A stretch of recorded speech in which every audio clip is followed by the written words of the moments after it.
खरंच हे थ्रिप्ससाठी आणि पांढऱ्या माशीसाठी यमराज सारखंच काम करतं मित्रांनो। फिप्रोनिल 5% घटक आहे मित्रांनो।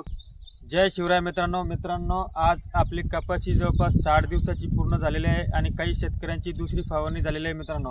आता आपल्याला या अमावस्येला जसं की तुम्ही थंबनेलमध्ये बघितलं असेल की आपल्याला या अमावस्येला तिसरी फवारणी घ्यायची। तर मित्रांनो तिसरी फवारणी आपल्याला ही खूप महत्त्वाची आहे। ही आपल्याला योग्य पद्धतीने आपल्याला औषधाची निवड करायची मित्रांनो, कारण तिसरी, चौथी आणि पाचवी या 3 फवारण्या आपल्याला खूप महत्त्वाच्या आहे मित्रांनो। कारण तुम्ही बघू शकता आता आपल्या झाडाला पाती सुद्धा लागलेलं आहे आणि फुलं सुद्धा लागलेलं आहे मित्रांनो। आता यामध्ये आपल्याला आळी, पांढरी माशी आणि थ्रिप्स या 3 किडीला आपल्याला मेंटेन करायचं आहे। कारण तुम्हाला तर माहिती आहे, कारण पांढरी माशीचा जर प्रादुर्भाव वाढला तर त्याच्यात भनक्यामध्ये रूपांतर होतं आणि थ्रिप्सचं जर प्रमाण वाढलं तर आपण त्याला कोकडा म्हणतो। झाड कोकडलं जातं मित्रांनो आणि आपल्या झाडाची जी ग्रोथ आहे ती थांबते मित्रांनो। त्यामुळे आपल्याला उत्पन्नात घट येते मित्रांनो।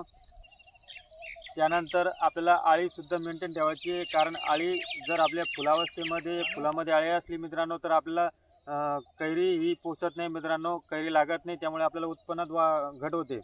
म्हणून आपल्याला आळी, पांढरी माशी आणि थ्रिप्स या 3 किडीला आपल्याला कव्हरमध्ये ठेवायचं आहे। म्हणून आपल्याला तिसरी फवारणी ही घ्यायची आहे मित्रांनो। तर ती कुठली घ्यायची आहे, कोणकोणत्या औषधाची घ्यायची आहे त्यावरती आपण सविस्तर चर्चा करणार आहे मित्रांनो। त्या अगोदर तुम्हाला एक काम करायचं आहे मित्रांनो, तुम्ही जर शेतकरी असाल तर चॅनलला सबस्क्राईब करायचं आहे, सोबतच्या बेल आयकॉनचे घंटले सुद्धा प्रेस करायचे आहे, कारण येणारा प्रत्येक व्हिडिओ तुमच्यासाठी कामाचा आणि महत्त्वाचा असेल मित्रांनो। त्यासाठी आपल्याला 3 औषधाचा कॉम्बो करायचा आहे मित्रांनो। पहिलं जे औषध आहे ते म्हणजे यमराज मी मागच्या वर्षी सुद्धा याचा रिझल्ट बघितलेला आहे मित्रांनो। नवीन औषध आहे, चांगला रिझल्ट आहे। खरंच हे थ्रिप्ससाठी आणि पांढऱ्या माशीसाठी यमराज सारखंच काम करतं मित्रांनो। यमराज आपल्याला घ्यायचं प्रति पंपासाठी 40 ml।